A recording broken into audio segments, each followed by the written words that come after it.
Headlines वॾियूं अहम ख़बर आहे। हैदराबाद खां वास शेख अनासी पुलिस हथियार ऐं गोलियुनि जी स्मगलिंग की कोशिश नाकाम बणाए छॾी। पुलिस बाईपास से कार्रवाई कंदे वॾे अंग में हथियार ऐं गोलियूं हथ करे वरतियूं। कार्रवाई दौरान अफजल शाह, गुलाम मुजतबा ऐं ज़फर अलीअ खे गिरफ़्तार कयो वियो। राइफल 9mm MP5 गन्स ऐं वॾे अंग में गोलियूं हथ करण जी दावा कई वई।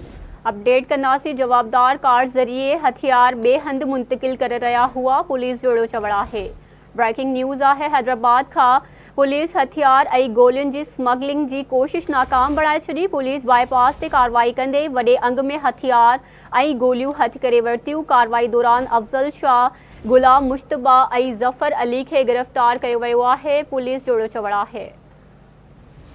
जिन नाज़रीन असां ज्वाइन किया है ब्रेकिंग न्यूज़ असां शेयर कंदासीं। पुलिस हथियारनि ऐं गोलियुनि जी स्मगलिंग की कोशिश नाकाम बणाए छॾी। Rifles, 9mm pistol, MP5 guns ऐं वॾे अंग में गोलियूं हथ कयूं वयूं आहिनि। हैदराबाद पुलिस हथियार ऐं गोलियुनि जी स्मगलिंग की कोशिश नाकाम बणाए छॾी।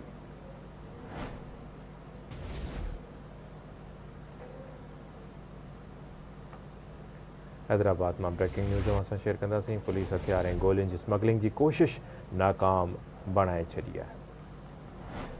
तफ़सील मालूम कंदासीं नसीर चना खां। जी नसीर, अपडेट कजो, छा तफ़सील आहिनि कार्रवाई के हवाले से? जी बिल्कुल, हैदराबाद में पुलिस कार्रवाई करते हथियार स्मगलिंग करने की कोशिश नाकाम बनाए छॾी आहे। सिलसिले में DSP छलगिरी आहे, काशिफ कादरी ऐं SHO हटकी असगर दुनियो पुलिस कॉन्फ्रेंस कंदे यह दावा किया है कि मीरपुर खास बाईपास से कार्रवाई दौरान राइफल 9mm MP5 गन ऐं ॿिया हथियार आहिनि उहे वॾी तइदाद में हथ करे टिनि जवाबदारनि अफजल शाह, गुलाम मुस्तफा ऐं ज़फर खे गिरफ़्तार करे उन्हनि ते केस दाख़िल कयो आहे। पुलिस इहा दावा आहे त जवाबदार आहिनि कार ज़रिए हथियार ॿिए हंधि मुंतकिल करे रहिया हुआ त कार्रवाई कई आहे। जी, वॾी महिरबानी नसीर।